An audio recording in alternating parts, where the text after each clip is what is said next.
मित्रांनो, लग्नाची बेडी या मालिकेच्या आजच्या भागामध्ये श्रीकांत आता जेव्हा त्या सिक्रेट रूममध्ये जातो तेव्हा सिंधू बरोबर त्याला तेथे जाताना पाहते आणि म्हणते, हा कपाटात कसा गेला असेल अचानक. मग आता सिंधू लगेच त्या संधीचा फायदा घेते. आता आतमध्ये गेलाय म्हणून ती त्याच्या पाठोपाठ आता तेथे जाते.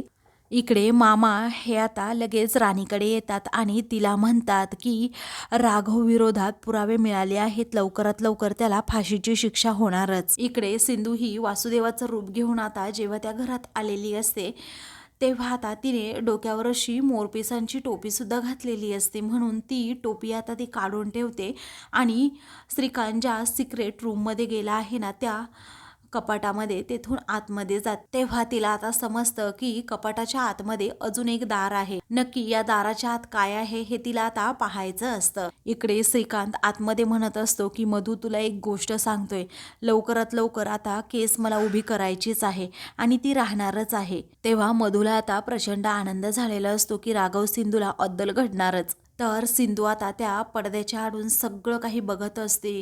तिला फक्त आता मधूचे हात आणि पायच दिसत असतात, कारण श्रीकांत हा मध्येच उभा राहिलेला असतो. नक्की तेथे श्रीकांतने मधूलाच लपवलंय ना हे खरं तर तिला शोधायचं असतं. इकडे मामा आणि मधूचं काहीतरी आता त्याबद्दल प्लॅनिंग सुरू असतं आणि त्याबद्दल ते दोघेही डिस्कस करत असतात.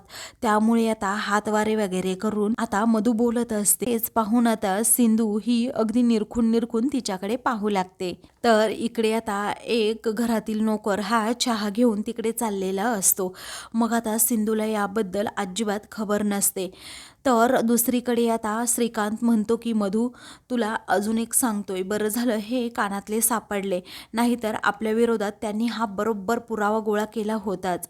आता नेमकं ते कानातलं सिंधू पाहते आणि तिला धक्का बसतो की हे सगळं काही अगोदरच या दोघांनीही प्री प्लॅन केलं होतं आणि म्हणूनच ॲडव्होकेट पाटीलचा ॲक्सिडेंट यांनी घडवून आणला. तेव्हा तिला ते कानातले आता सापडल्याचे सर्व क्षण आठवू लागतात.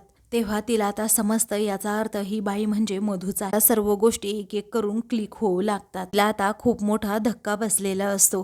तर इकडे श्रीकांत म्हणतो, मधू अजून एक सांगतोय तुला, अजिबात इथून पुढे टेन्शन घ्यायचं नाही, कारण काहीही झालं तरी केस फक्त आपणच जिंकणार आहोत. तेव्हा मधू आता खूप हसत असते. त्याच वेळी आता इकडे सिंधूला खूप मोठा धक्का बसतो, कारण मधू तिच्यासमोर अगदी धडधडीत जिवंत असते. मग आता सिंधू मनात विचार करते, मधू अगं म्हणजे तू जिवंत आहेस का? फक्त राघवला आणि मला धडा शिकवण्यासाठी तू एवढं मोठं कारस्थान केलंस आणि आमच्या घरच्यांना त्रास देण्यासाठी मुद्दाम तू हे नाटक केलंस. आता बघ मी तुला सोडणारच नाहीये. आता तू फक्त ना मजाच बघत राहा, नाही तुझ्या भाषेतच तुला उत्तर दिलं ना तर नाव सिंधू लावणार नाही, असं रागातच सिंधू तिच्याकडे पाहून म्हणत असते. तेवढ्यातच बाहेर तो नोकर येतो आणि तो नोकर आल्याबरोबरच तेथे चहा ठेवतो आणि सगळीकडे अगदी निरखून पाहतो व तेथून जातो. सिंधूला याची भनक सुद्धा नसते. इकडे आता मामा त्याचबरोबर राणीचं खूप मोठं प्लॅनिंग चाललेलं असतं की रत्नपारखी कुटुंबाला, मेन म्हणजे सिंधू आणि राघवला या प्रकरणामध्ये कसं अडकवायचं आणि त्याच्याबद्दल त्या दोघांचं डिस्कस जे काही चाललेलं असतं ते सगळं काही सिंधू आता पाहत असते. त्यानंतर तिच्याकडून अचानक ते दार उघडतं आणि त्यामुळे ती आता ते दार पटकन लावून घेते. तेव्हा सिंधू आता प्रचंड घाबरते, काय करावं तिला सुचत नाही, कारण त्या दाराचा आवाज आता आलेला असतो. मग आता नेमकं हे श्रीकांत आणि राणी हे दोघेही पाहतात. इकडे सिंधू मात्र प्रचंड घाबरली, तेथेच ती लपून सुद्धा आता बसलेली असते. तेव्हा आता हा शकुनी मामा जर इथे आला तर मी पकडली जाईल, काहीतरी करायला हवं, हा सिंधू आता विचार करते. इकडे मधू मात्र खूप घाबरलेली असते, कारण मला कुणी पाहिलं तर नाही ना याचीच भीती सतत तिला आता वाटत असते. त्यानंतर आता श्रीकांत हा लगेच तेथे जातो आणि त्या कपाटाचं दार उघडून त्या साड्यांकडे पाहतो आणि मग नंतर इकडे तिकडे पाहतो, कारण तेथे आता कुणीही नसतं हे त्याला समजलेलं असतं, कारण सिंधू आता तेथे बाहेरच लपलेली असते. मग आता मधूची पूर्णपणे धांदल उडालेली असते, काय करावं तिला सुचत नाही, कुणी जर पाहिलं तर खूप मोठा प्रॉब्लेम होऊ शकतं हे तिला समजतं, म्हणूनच ती आता अगदी घामाघूम होते.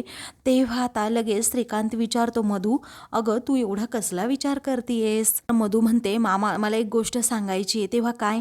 त्यावेळी आता श्रीकांतला ती सांगते, मला रत्नपारखींच्या घरातील CCTV फुटेज अगोदर चेक करायचे.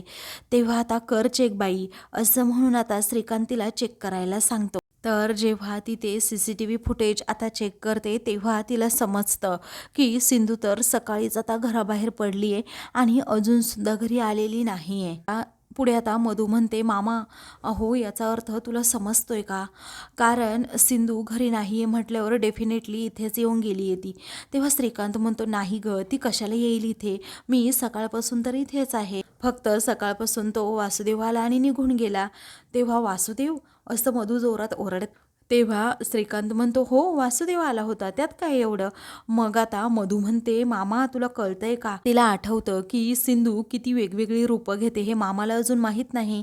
कारण सिंधूने कृष्णाची एवढे दिवस ॲक्टिंग केली, त्याचबरोबर कुणालाही संशय येऊ न दे म्हणूनच त्या घरात राहिली, तरी कुणाला समजलेलं नाही. पुढे आता सिंधूची वेगवेगळी रूपं तिच्यासमोर येतात. तेव्हा आता ती जोरातच मामावर ओरडते आणि म्हणते, मामा तुला कळतंय का? तो वासुदेव अख्ख्या घरभर फिरून गेलाय तरी तुला समजलं नाही.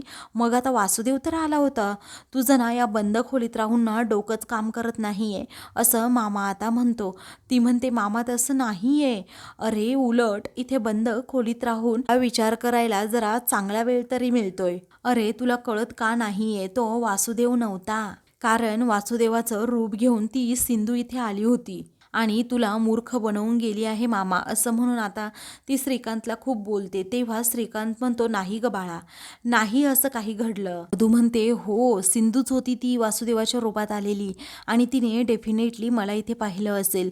मला एक सांग मामा, तो वासुदेव तुझ्याबरोबर काय काय बोलला? आता तो वासुदेव काय काय बोलला हे सगळं काही श्रीकांत आता मधूला सांगू लागतो आणि मधूला वाचवण्याच्या नादात तू खूप मोठ्या संकटात पडणार आहे, असंही त्या वासुदेवाने सांगितलं. पुढे आता मामाने सगळं काही सांगितल्यावर इकडे मधूला खात्री पडते की ती सिंधूच होती.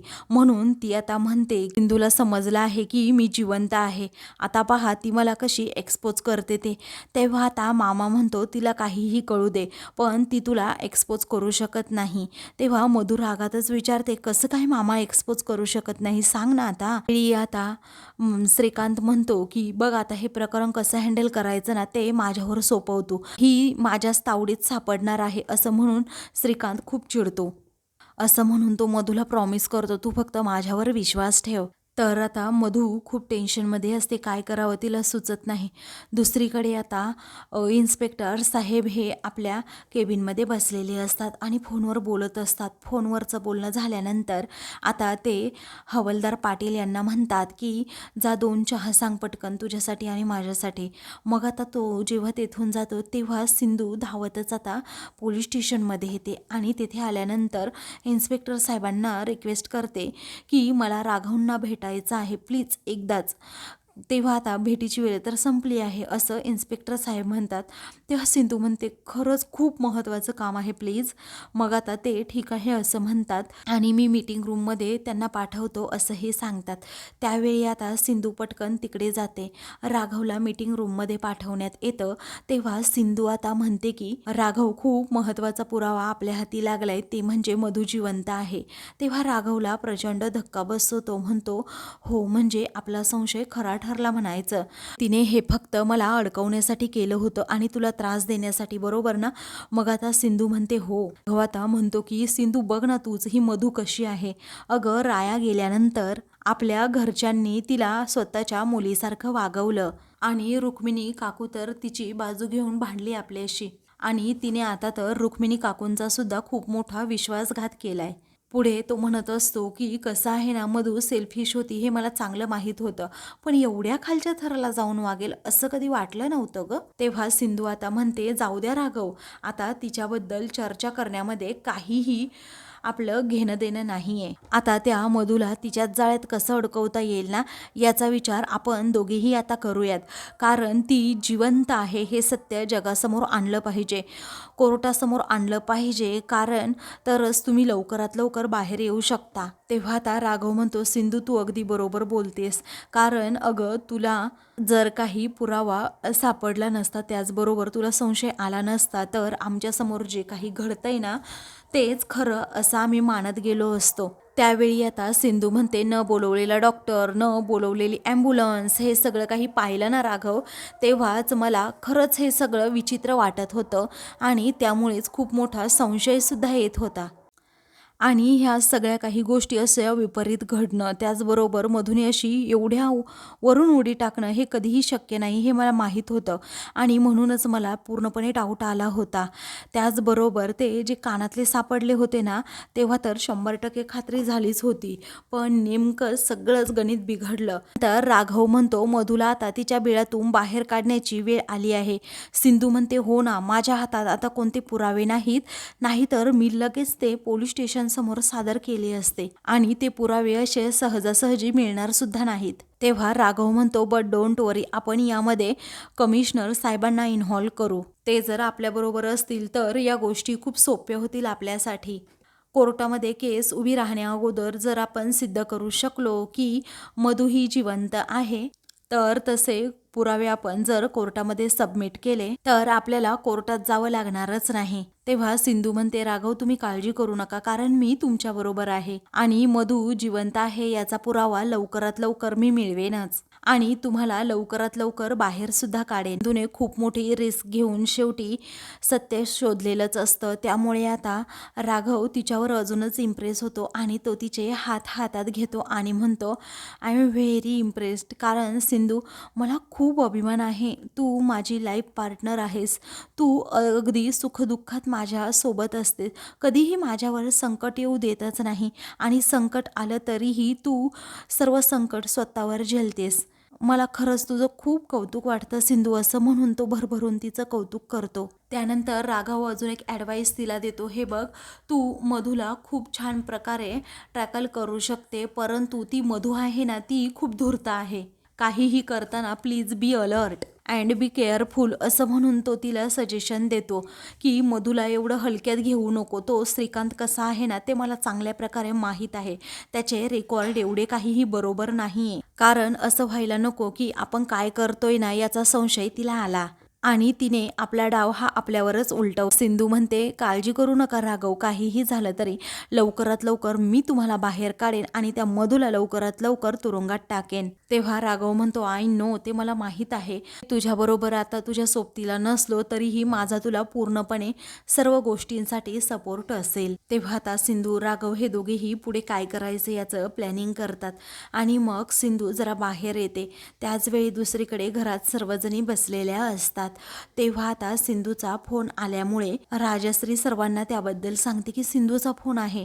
तेव्हा सर्वजण अगदी कान टवकार, आता सिंधू काय सांगते. त्यावेळी आता सिंधू म्हणते की आई मधु जिवंत आहे, असं म्हटल्याबरोबरच घरात सर्वांना धक्का बसतो. तेव्हा राजश्री म्हणते, अगं काय बोलतेस काय तू, खात्री करून घेतली का? मिनी म्हणते, काय झालं राजश्री, फोन स्पीकरवर टाक बरं. मग आता ती पुन्हा सर्वांना सांगते की सिंधू म्हणतीये मधु जिवंत आहे, असं म्हटल्याबरोबरच इकडे ऋतुजा, रेश्मा आणि रुक्मिणीला प्रचंड धक्का बसतो. फोन स्पीकरवर टाकल्यानंतर आता सर्वजण विचारतात, खरंच का? मग आता सिंधू म्हणते, हो खरंच. तेव्हा तुला कसं समजलं हे, असं रुक्मिणी जेव्हा विचारते तेव्हा सिंधू आता कशा प्रकारे वासुदेवाचं रूप घेऊन त्या घरात गेली होती आणि त्या घरात गेल्यानंतर तेथे एक सिक्रेट रूम होती, तेथे ती लपलेली होती. श्रीकांत मामाने आणि तिने मिळून हा रचलेला डाव आहे, हे सगळं काही सत्य आता ती घरातील सर्वांना सांगते. तेव्हा सर्वांनाच मोठा हादरा बसतो. मग आता रुक्मिणी म्हणते, काय नीच बाई आहे ही. मग आता राजश्री म्हणते, हो बघा ना वहिनी तुम्हीच, आता कसं केवढं मोठं तिने कारस्थान रचलंय आणि त्यामध्ये माझ्या बिचाऱ्या राघवला अडकवलंय. आपण मुलीसारखं प्रेम तिच्यावर केलं, परंतु ती त्या लायकीचीच निघाली नाही. खूप पाताळ यंत्री आहे ती, असं म्हणून राजश्री खूप चिडचिड करते. तेव्हा रेश्मा आता रागातच म्हणते, काकू अहो, एवढे प्रयत्न करून देखील राघव भाऊजी त्यांना मिळाले नाही ना, म्हणून त्या काय करतायत, आपल्याकडून बदला घेतायत. तेव्हा राजश्री म्हणते, परमेश्वर तिला तर कधीच माफ करणार नाही. मग आता सिंधू फोनवर म्हणते, हो खरं आहे आई, खरंच नाही करणार तिला माफ, कारण स्वतःला एखादी गोष्ट मिळाली नाही तर ती मधुही कुठल्याही थराला जाऊ शकते. पण आता इथून पुढे आपण सर्वांनी सावध राहायला हवं. मधू जिवंत आहे हे सत्य आपल्याला कळलंय, हे सत्य अजिबात तिच्यापर्यंत पोहोचायला नको, नाहीतर राघवला इथून सोडवणं खूप अवघड होईल. तेव्हा सर्वजणी आता ठीक आहे असं म्हणतात आणि हे सत्य समजणार नाही याची खात्री आम्ही तुला देतो असं सर्वजणी म्हणतात. राजश्री म्हणते हो, आम्ही कुणाला काही सांगणार नाही, पण तू स्वतःची काळजी घे सिंधू. मग आता सिंधू म्हणते हो आई, मी घेते माझी काळजी. त्यानंतर आता सिंधू ही फोन ठेवते. तर आता सर्वांना खूप टेन्शन आलेलं असतं की सिंधूने खरंच खूप मोठी रिस्क घेतली आणि शेवटी सत्य शोधून काढलंच. बरं झालं तिने सिंधूला आपल्या पाहिलं नाही. खरंच सिंधू ग्रेट आहे असं रुक्मिणी म्हणते आणि पुन्हा रागातच म्हणते, अशा नाटकी, ढोंगी आणि लबाड बाईवर मी विश्वास ठेवला ना मधूवर, त्याचाच मला पश्चाताप होतोय. मी तिच्यावर मुलीसारखं प्रेम केलं आणि ती अशी उलट्या काळजाची निघाली असं म्हणून रुक्मिणी जरा चिडतेच. तुझ्या आता म्हणते बरोबर बोलताय वहिनी तुम्ही, हिला ना असं खलबदत घालून कुटायलाच हवं. मी काय म्हणते वहिनी, आपण सरळ तिच्या घरी जाऊ आणि तिला चांगलाच धडा शिकवू. तेव्हा रेश्मा देखील चिडते आणि म्हणते मी तयार आहे. आपण ना त्या राणी वहिनींना चांगलं ठेचून काढू, असे चापकाचे फटकेच देऊ आणि पोलिसांसमोर असं उभं करूयात तिला, म्हणजे समजेल रत्न पारखींचा काय इंग असतो ते. आणि राघव भाऊजींना आत्ता याच क्षणी आपण न्याय मिळवून सुद्धा देऊयात असं रेश्मा जेव्हा रागात म्हणते. तेव्हा राजश्री म्हणते, अगं रेश्मा, त्यानंतर पोलीस तुला घेऊन जातील त्याचं काय मग? तेव्हा रेश्मा आता आश्चर्याने विचारते, का बरं, आणि मला का पोलीस घेऊन जातील? तेव्हा राजश्री म्हणते, हे बघ, दुसऱ्यावर हात उगारणं हा पूर्णपणे गुन्हा असतो, त्यामुळे आपण कायदा हातात घ्यायचा नाही. मग आता रुक्मिणी म्हणते, आणि राघवला सुद्धा अजिबात ते आवडणार नाही. हे बघ, देव आपल्या पाठीशी आहे आणि वेळोवेळी त्याने ते सिद्ध सुद्धा केलंय. पुढे आता रेश्माला समजावत ती म्हणते की देवाच्या काठीला अजिबात आवाज नसतो, पण जेव्हा ती काठी पाठारात बसते ना तेव्हा सगळ्या कर्माचा हिशोब चुकता करते ती, कारण तेव्हा फक्त पुण्याचा विजय होतो आणि पापाचा नायनाट होतो. दुसरीकडे आता सिंधू ही कमिशनर साहेबांना भेटायला जाते. ती कमिशनर साहेबांना म्हणते, मी तुम्हाला म्हणाले होते ना की राघव निर्दोष आहे. मग आता कमिशनर साहेब म्हणतात, सिंधू पण यासाठी ठोस पुरावे लागतील. सिंधू म्हणते हो, पुरावे आहेत. तेव्हा कमिशनर साहेब म्हणतात, कोणते पुरावे ते तरी सांग. मग आता स्वतः मधू पुरावा आहे असं सिंधू म्हणते, कारण मधुराणी देशपांडे जिवंत आहेत सर असं जेव्हा सिंधू म्हणते तेव्हा कमिशनर साहेबांना आता धक्काच बसतो. तेव्हा ती कशा प्रकारे आता मधूच्या घरात घुसली होती वासुदेवाचं रूप घेऊन, त्याच प्रकारे श्रीकांताने तिने कोणत्या प्रकारचा प्लॅन केलाय आणि मधूला कशा प्रकारे त्या रूममध्ये लपवून ठेवलं, हे सगळं काही आता सिंधू सांगू लागते. तेव्हा कमिशनर साहेबांना तिचं हे बोलणं खरं वाटत नाही. तेव्हा सिंधू अगदी कळकळीने सांगू लागते, मी स्वतः मधूला तेथे जिवंत पाहिले, तिला साधं खरचटलं सुद्धा नाहीये. राघवला आणि आम्हा सर्वांना त्रास देण्यासाठी तिने आणि तिच्या फॅमिलीने मिळून रचलेला हा पूर्णपणे डाव आहे. तेव्हा कमिशनर साहेब म्हणतात, सिंधू अगं, हे सगळं सिद्ध करण्यासाठी ठोस एव्हिडन्स लागतो, हे तुला माहीत नाही का? तेव्हा सिंधू म्हणते, मी स्वतः जिवंत तिला माझ्या डोळ्यांनी पाहिलंय सर, आणि मला असं वाटतं की हा ठोस पुरावा आहे माझ्याकडे, या केससाठी सर्वात महत्त्वाचा पुरावा. मग आता कमिशनर साहेब म्हणतात, अगं तुला भास झाला असेल. तेव्हा सिंधू म्हणते, त्यांच्या घरामध्ये एक सिक्रेट रूम आहे आणि त्यामध्येच ती लपली आहे, आणि हा खूप मोठा स्ट्रॉंग पुरावा आहे सर, आणि हे सगळं काही सिद्ध करण्यासाठी मला तुमच्या मदतीची गरज आहे. त्यामुळे सर प्लीज, मधू जिवंत आहे हे सिद्ध करण्यासाठी हा खूप मोठा पुरावा आहे. तुम्ही काहीतरी ॲक्शन घेतली तर आपण राघवना निर्दोष सिद्ध करू शकतो. कमिशनर साहेब स्वतः हे आता सिंधूला म्हणतात की सिंधू, काय अगं तू हे बोलतीये, मला तुझ्याकडनं नाही अपेक्षा नव्हती. तेव्हा ती विचारते, काय झालं सर? तेव्हा सिंधू आश्चर्याने विचारते, नक्की काय म्हणायचंय सर तुम्हाला? कमिशनर साहेब म्हणतात, हे बघ, तुला राघवला निर्दोष सिद्ध करायचंय. अगं कदाचित तो इनोसंट असेलही, पण तू जी काही इमॅजिनरी स्टोरी सांगतेस त्याच्यावर विश्वास ठेवून मी माझी सर्व पोलीस फोर्स कामाला लावू असं तुला वाटतं का? असं जर तुला वाटत असेल ना तर हे माझ्याच्याने शक्य नाहीये. अगं, ही तर एखाद्या फिल्मची स्टोरी वाटते. आता सिंधूला प्रचंड धक्का बसतो, कारण कमिशनर साहेबांनी स्वतःच तिच्यावर विश्वास ठेवलेला नसतो, कारण तिच्याकडे आत्ता या क्षणी तरी काही पुरावे नसतात. पुढे आता कमिशनर साहेब म्हणतात, मिस्टर धर्माधिकारींना जर हे समजलं तर ते तुझ्या विरोधात अगदी स्ट्रिक्ट ॲक्शन सुद्धा घेऊ शकतात आणि त्यामध्ये तुला अटकही होऊ शकते. तेव्हा सिंधूला आता प्रचंड धक्का बसतो. तेव्हा सिंधू आता त्या गोष्टीचा खूप विचार करते. मित्रांनो, पुढील भागामध्ये आता राघवकडे सिंधू आणि धर्माधिकारी वकील हे दोघेही येतात. तेव्हा तुझ्या राघवला आता बघ लगेच फाशी होती की नाही असं जेव्हा तो श्रीकांत वकील म्हणतो, तेव्हा सिंधू म्हणते, इतका ओव्हर कॉन्फिडन्स चांगला नव्हे मामाश्री. मी सुद्धा माझ्या नवऱ्यासमोर आत्ता इथे मधुरानी जिवंत आहे ना हे सिद्ध करू शकते. सिंधू आता मामाला चॅलेंज देते.